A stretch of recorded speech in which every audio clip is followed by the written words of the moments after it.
I've spent the past few months holed up in the house with all the doors locked. It's because anytime I go out, I end up passing a Wendy's. And I get anxious whenever I see one of those restaurants.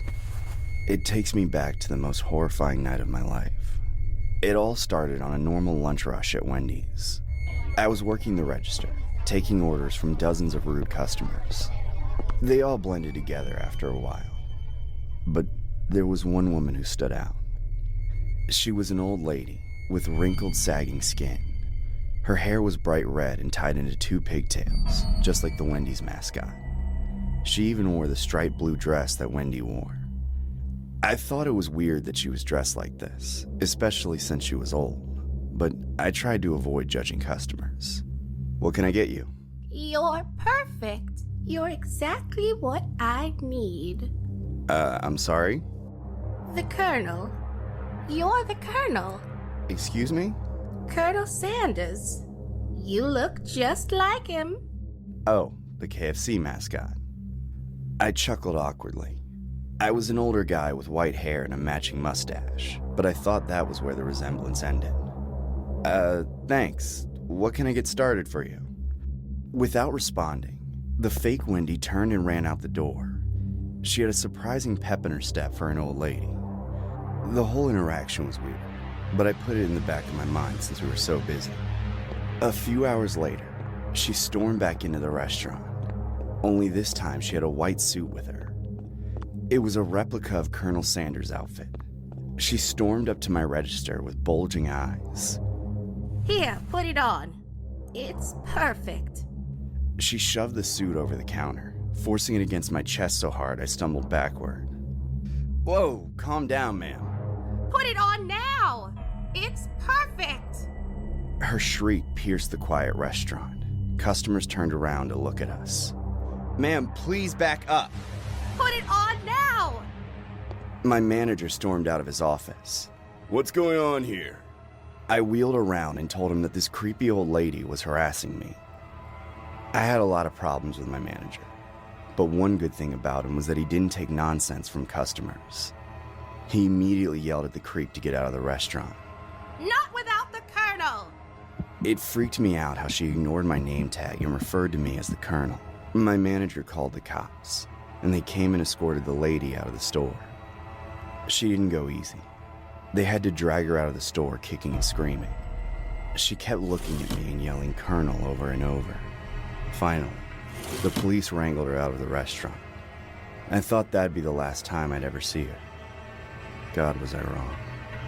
My next shift, 2 days later, was the 3rd shift. I normally didn't work that late, but my manager asked me to work with him that night as a favor. And since he'd gotten rid of that creepy lady for me, I figured I owed him one. The restaurant had a sinister vibe as I drove up to it. A thin fog had coasted in, and the bright neon lights from the sign barely chased off the darkness. Only one other car was in the parking lot. My boss's. I felt my hands get slick with sweat. I hated being out at night. I wanted to go back home, but I'd made a promise. I sighed and slipped out of my car. The Wendy's was dark as I walked in. The overhead lights were turned off. The only light came from the glowing menu screens behind the counter. I called out my manager's name but got no response.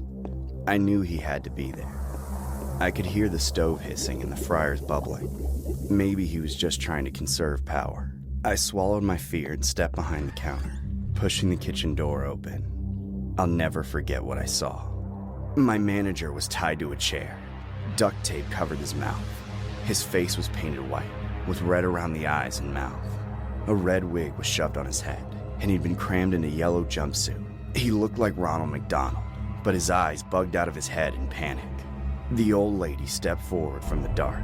She was still in her Wendy's costume. Her bony hand was wrapped tightly around a long kitchen knife.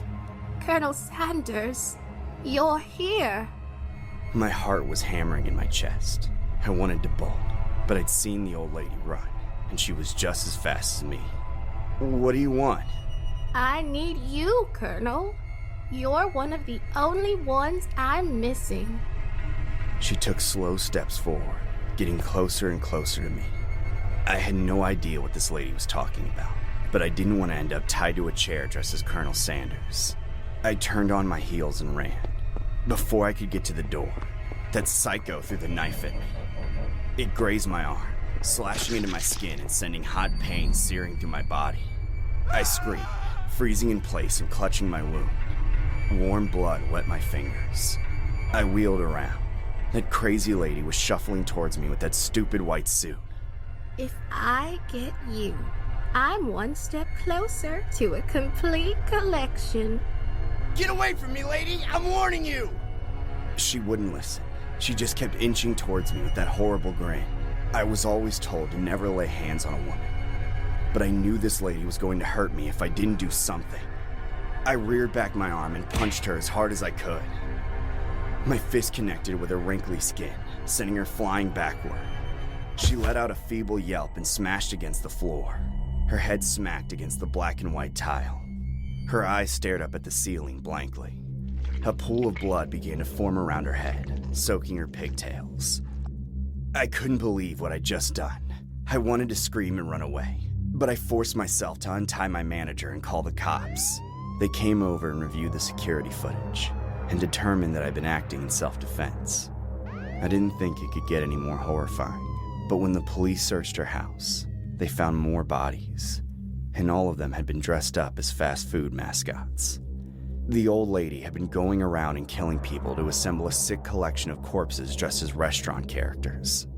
I know she's dead now, but I've shaved my mustache and dyed my hair black just in case. Every night I have nightmares where she comes back to life and finds me again. Only those times, I don't escape her.